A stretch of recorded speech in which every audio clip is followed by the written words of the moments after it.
Could everyone please take their seats?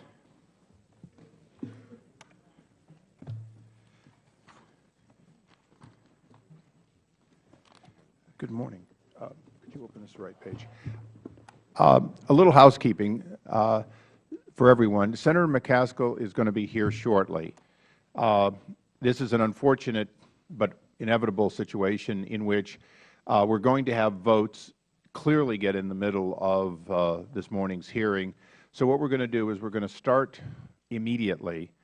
When the Senator comes in, she'll be on a panel by herself. She will speak, and by agreement, she will not be able to remain. She doesn't have enough time for all the members to question her.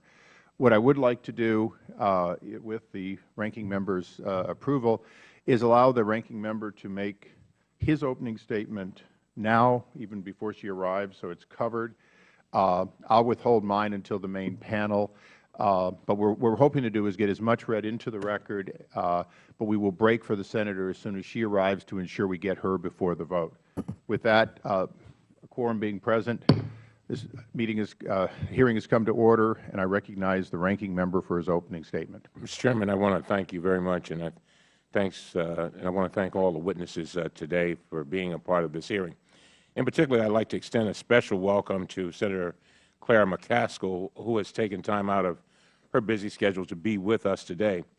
As many of you know, Senator McCaskill is the chair of the subcommittee on contracting oversight on the Senate Committee on Homeland Security and Governmental Affairs. And it's safe to say that no single member of Congress has been more active than Senator McCaskill at rooting out waste, fraud, and abuse in contracting across the Federal Government. I'm also thankful that Senator McCaskill could be here today because the committee plans to review the 2011 high-risk report issued by the Government Accountability Office. This report has become a critical tool in focusing Congress's oversight efforts. It lists 30 government programs and spending areas most susceptible to waste, fraud, or abuse. I had the opportunity yesterday to join the Comptroller General, Gene Dodaro, our Chairman, ISA, when GAO issued this year's report. As in previous years, the massive issues surrounding Federal procurement are featured prominently. Over the past decade, government contracting costs have escalated dramatically. In 2000, the Federal Government spent about $209 billion on procurement. That number has now grown to more than $500 billion in annual expenditures. During the same period, the number of sole source and non-competitive contracts have also expanded. In this year's high-risk report, 6 of the 30 programs on the GAO list relate directly to Federal contracting. They involve contracting at the Department of Defense, the Department of Energy, NASA, and across multiple Federal agencies. Several other entries on the GAO list are also significant contracting components, such as transforming the Department of Homeland Security. When you examine all of these together, they have a massive impact, accounting for hundreds of billions of taxpayer dollars every year. It's a real challenge to fully evaluate the extent of this problem. For example, during an interview last year, Defense Secretary Robert Gates offered what he called, and I quote, a terrible confession. He stated, and I quote, "I cannot get a number on how many contractors work for the Office of the Secretary of Defense," end of quote. In many cases, congressional oversight of government contracting has led to meaningful reform. In 2007, when I became chairman of the subcommittee on the Coast Guard and Maritime Transportation, I launched a series of hearings to examine the Coast Guard's multi-billion-dollar acquisition program to modernize its ships and aircraft. We found that the Coast Guard had little in-house capability to manage a major procurement effort when it initiated the Deep Water program. As a result, it outsourced many of its oversight responsibilities to private contractors during the work. Based on these results, I introduced legislation to make comprehensive reforms in the Coast Guard's acquisition program, and this legislation passed the House unanimously. In addition, Representative Tierney led an investigation in the last Congress into Defense Department contracts for supply chain trucking in Afghanistan. As a result of that investigation, General David Petraeus issued new contracting guidelines created a task force to review contracting in Afghanistan, and moved to debar a major Federal contractor. To its credit, the Obama administration has made significant strides to improve government contracting. In 2009, the President directed Federal agencies to streamline their acquisition processes, and last year, the amount of Federal contracting declined for the first time since 1997. The administration's initiative also resulted in a reduction of no-bid and other non-competitive contracts last year. Finally, moving forward, we have to continue this progress by conducting our oversight efforts in a sustained, dedicated, and bipartisan way, and I know that the Chairman is committed to that. So I see that Senator McCaskill has arrived, and I want to thank you, Senator, again for coming. I know that you have a hearing with Secretary Gates this morning, so we really appreciate you coming over. And if you have time for 1 or 2 questions after your prepared remarks, I'd appreciate it if you would give us any thoughts about how we can keep this oversight effort going on the contracting front. What steps can we take, maybe even together, to try to avoid sitting here again in 2 years with the problems worse and not going anywhere fast? Again, we thank you. And, Mr. Chairman, I really thank you for your courtesy. I thank the ranking member, and I'm going to do my opening statement after the Senator has given her views on this. 2 things for all the members. It is the rule of the committee that all witnesses be sworn. That rule is by policy not applicable to active members of the House and the Senate. Although if you want to be sworn for any reason, we'll be happy to, Senator. I'll swear, but probably not that way. Then we'll forego that. One other policy of the committee, and I'll be brief. As I said, I won't do my opening statement yet, but we do read our mission statement at the beginning of every one. And in case you're considering your subcommittee having one, I'll read this one for you today. Oversight Committee Mission Statement. We exist to secure 2 fundamental principles. First, Americans have a right to know that their money, the money Washington takes from them, is well spent. And second, Americans deserve an efficient, effective government that works for them. Our duty on the Oversight and Government Reform Committee is to protect these rights. Our solemn responsibility is to hold government accountable to taxpayers, because taxpayers have a right to know what they get from their government. We will work tirelessly in partnership with citizen watchdogs to deliver the facts to the American people and bring genuine reform to the Federal bureaucracy. This is the mission statement of the Oversight and Government Reform. And with that, Senator, we're delighted to have you here. We realize that second only to our 25 or so amendments coming up in about 15 minutes, you probably have the busiest schedule on the Hill. And I now recognize the gentlelady. Thank you so much. Thank you, Mr. Chairman. I want to thank both you and the ranking member for this invitation. I'm honored to be here. In fact, I would hope that we would develop a strong working relationship. I think there are a lot of things we don't do right around here. One of them is we probably don't work together often enough across the hall, so to speak. And I would enjoy the opportunity of working very closely with this committee as we tackle the incredibly challenging job of contract oversight. It is, I think if there's one thing we can agree on, it's that we have to be smarter and better about the way we spend the public's money. And we can't have an honest conversation about restoring sanity to Federal spending if we don't take a hard look at Federal contracting. There's a dirty little secret about Federal contracting. That is, there have been times that there has been some bragging going on about how we've shrunk the size of government. Well, when that bragging was going on, they weren't really being honest with the American people that the reason the government was shrinking in terms of government employees was not because we were spending less money. It was because we were contracting. In many Federal agencies across this government, you can walk in to a large office building and go down, and one cubicle is a Federal employee. The very next cubicle doing the exact same job is a contractor. Employee, employee, contractor, contractor, employee, contractor, contractor. One of the challenges we have is to look at whether or not the contracting that has occurred in many agencies, whether we're getting value, whether or not we actually are saving money by the privatization that has occurred, and most importantly, whether we're gaining any efficiencies by that contracting, and that's just in the area of personal services.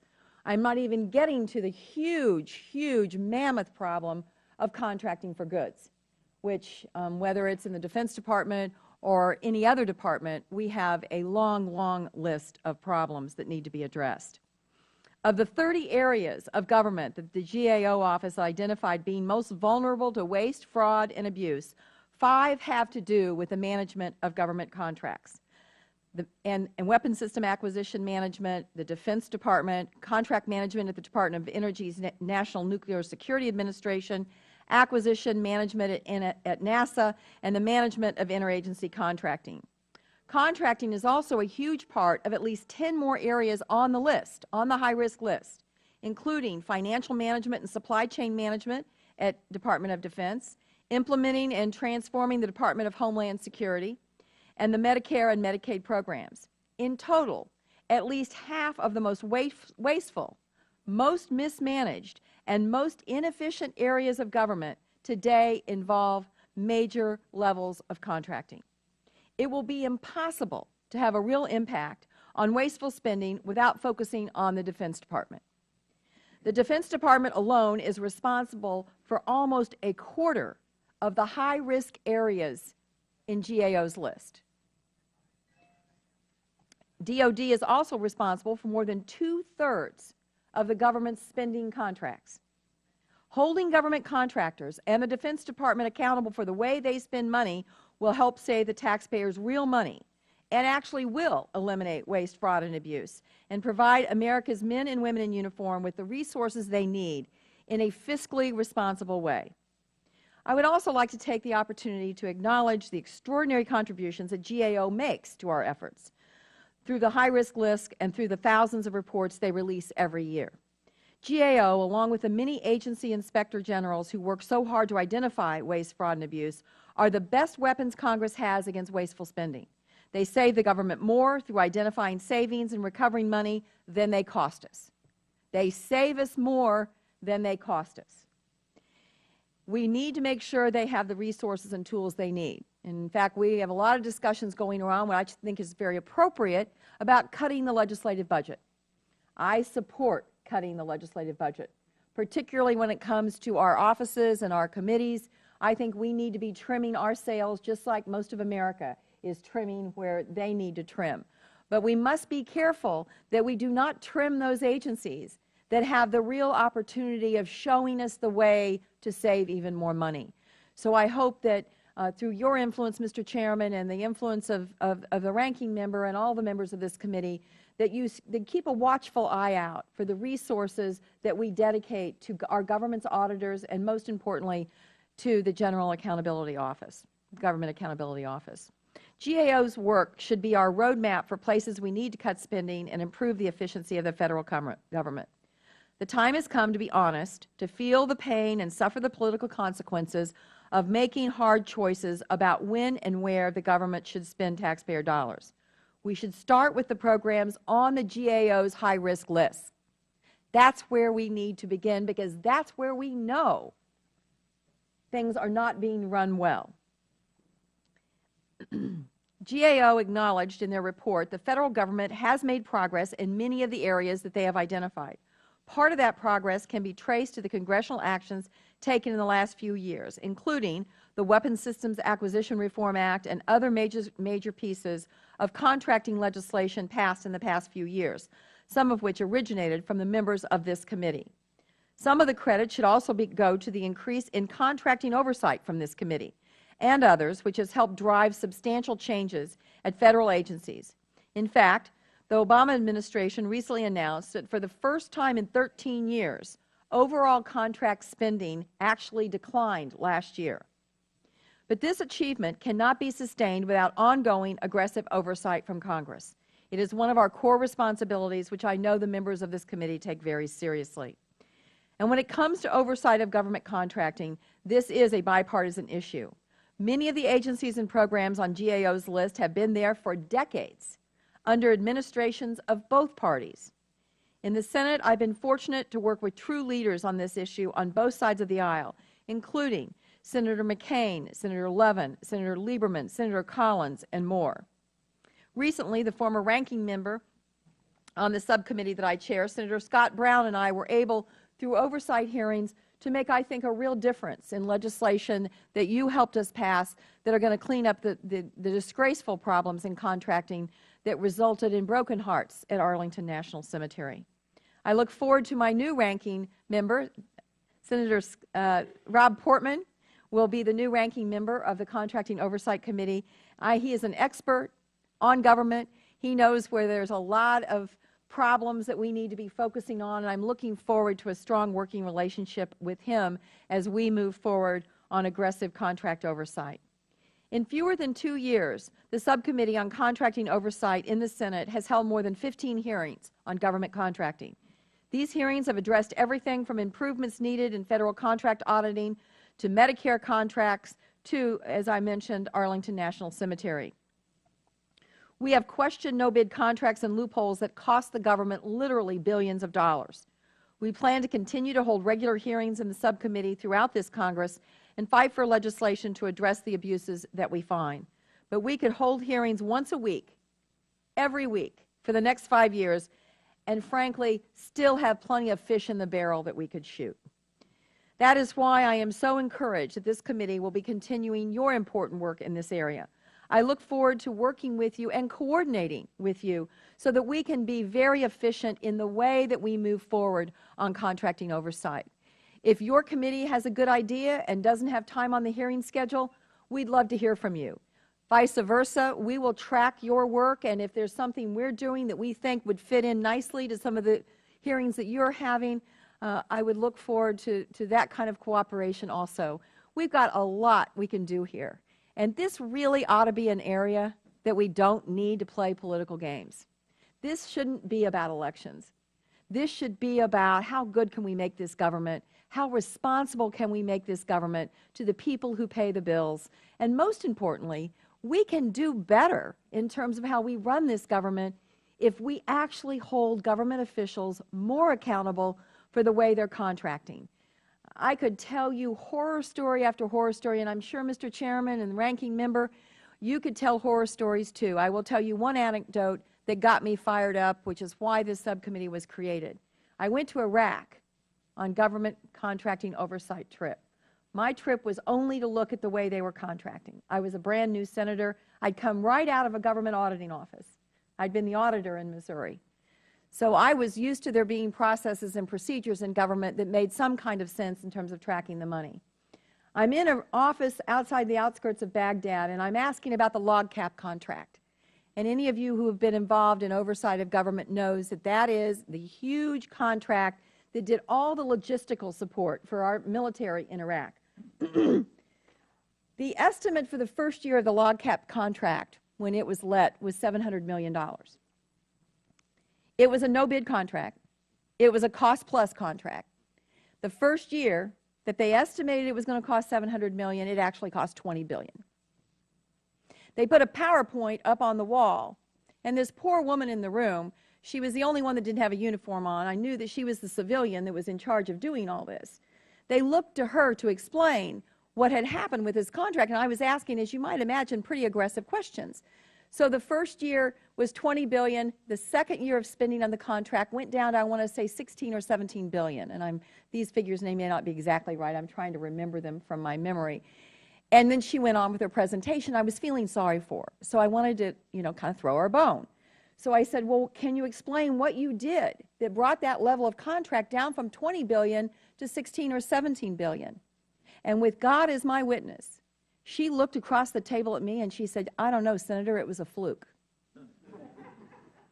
That's when I knew we had serious and significant problems with contracting, particularly in the defense space, particularly in contingency contracting. The Defense Department is doing a little better in Afghanistan than they did in Iraq. We still have major problems, particularly when it relates to tracking the corruption issue.